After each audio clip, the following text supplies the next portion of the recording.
السلام علیکم فرینڈز، آج کی تازہ خبر کے ساتھ ہی عرب انفو چینل میں آپ لوگوں کے لیے حاضر ہوں۔ عمرے کے ریلیٹڈ بہت ہی اہم شرط سامنے آ گئی ہے، اس کی تمام تر ڈیٹیلز آپ لوگوں کے ساتھ شیئر کروں گی۔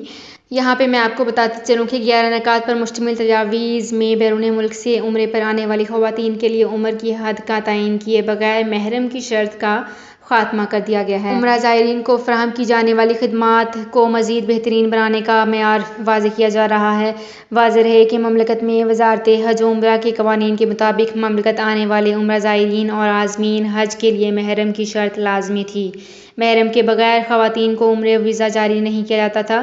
چند برس قبل عمرہ قوانین میں ترمیم کرتے ہوئے 45 برس کی عمر والی خواتین کے لیے محرم کی شرط ختم کر دی گئی ہے۔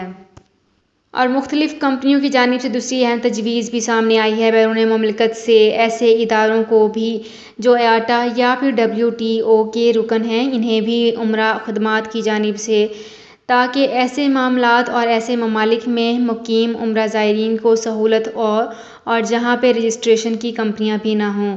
تو فرینڈز، یہ تھی میری آج کی ویڈیو۔ ہوپ آپ کو یہ ویڈیو پسند آئی ہوگی۔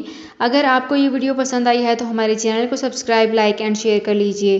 تو فرینڈز، ملتے ہیں ایک نئی ویڈیو میں ایک بالکل نئی اپڈیٹ کے ساتھ۔ اپنا بہت خیال رکھیے گا۔ اللہ حافظ۔ سعودی عرب میں مقیم غیر ملکیوں کے لیے بہت بڑی خوشخبری آ گئی ہے۔ اب کوئی بھی شخص جو اپنے ملک جانا چاہتا ہے اور اس کا اقامہ ایکسپائر ہو یا اقامہ ویلڈ ہو، شرکہ بند ہو، مسسہ بند ہو یا کفیل چھٹی نہ لگا رہا ہو یا کوئی بھی مسئلہ ہو، تو آپ ہمارے ساتھ رابطہ کریں۔ ہم انشاءاللہ آپ کو 3 دن کے اندر اندر ایمبیسی کے ذریعے آپ کا خروج لگا کر آپ کو آپ کے ملک واپس بھیج دیں گے۔ کوئی بھی انڈین، پاکستانی، نیپالین، بنگلہ دیشی، سری لنکن یا کسی بھی ملک کا ہو، وہ آسانی سے بغیر کسی پریشانی کے اپنے ملک واپس جا سکتا ہے۔ جی ہاں، اسکرین پر آپ کے سامنے جو نمبر شو ہو رہا ہے، اس پر آپ کانٹیکٹ کریں۔ انشاءاللہ 3 دن کے اندر اندر آپ کو آپ کے ملک واپس بھیج دیا جائے گا۔ مطلوب کیس والے رابطہ نہ کریں۔ شکریہ۔